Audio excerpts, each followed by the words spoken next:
Voici que la Vierge est enceinte. Elle enfantera un fils qu'elle appellera Emmanuel, c'est-à-dire Dieu avec nous.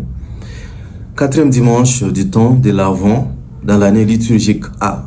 Frères et sœurs, nous sommes aux approches de la festivité de la nativité du Seigneur.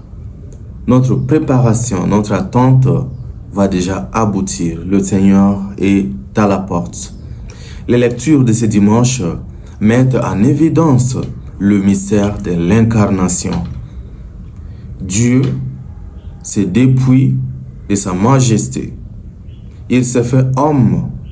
Mais pour quel objectif? Afin de pouvoir relever l'homme qui a été déchu, qui a croupi sous le poids du péché. Et saint Athanase le dit clairement. Dieu s'humanise, il s'est fait homme afin de diviniser l'homme.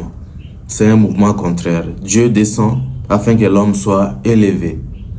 Dieu nous a créés avec comme objectif le bonheur, notre bonheur. Il veut que nous soyons heureux, que nous soyons en contact avec lui. Le péché a coupé ces contacts.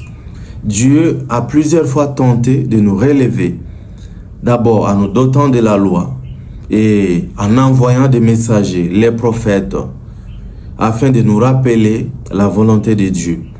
Mais est-il que cette stratégie n'a toujours pas été assez parfaite pour que l'homme revienne totalement à Dieu.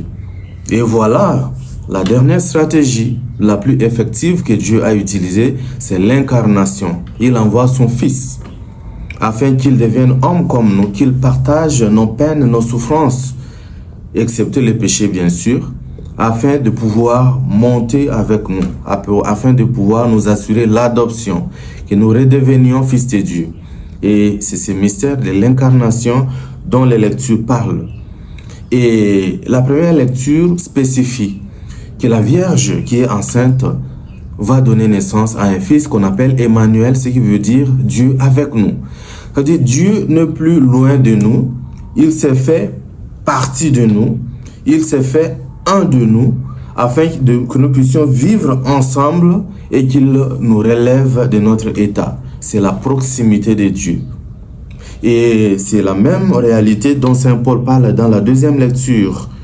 Il rappelle, comme descendant d'Abraham, comment Dieu a décidé de pouvoir nous affranchir de nouveau. Et l'Évangile parle du contexte de la conception et de la naissance du Dieu fait homme. Qu'est-ce que nous faut retenir comme leçon édifiante pour ce dimanche? 1. La proximité envers nos frères et sœurs.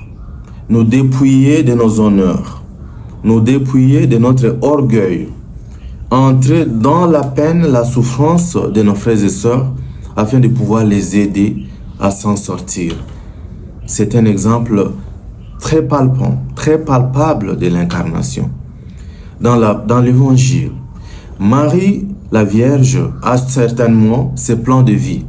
Elle est proposée en mariage. Mais Dieu change son plan de vie afin qu'elle devienne instrument du salut pour plusieurs personnes, pour toute l'humanité. Tu as tes plans de vie. Tu veux être ceci, cela.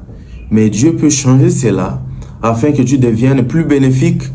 D'autant plus que ta vie n'est pas seulement à toi, mais ta vie peut aussi être au service, au bénéfice de l'humanité, de tes frères et sœurs. Acceptes-tu de suivre la voie de Dieu? Suis l'exemple de la Vierge Marie. Et Saint Joseph, qui était choqué, déçu, parce qu'il aimait sa femme, mais sur l'ordre et la recommandation de l'ange, voilà, il prend sa responsabilité en main, il ne répudie pas sa femme, et quelquefois, nous n'allons pas toujours comprendre la décision de Dieu. Nous n'allons toujours pas comprendre le fond du cœur de Dieu au moment où il nous approche. Donnons du temps, écoutons-le. Nous allons trouver que nous serons plus bénéfiques, non seulement à nous-mêmes, mais aussi bénéfiques et fructueux pour nos frères et sœurs.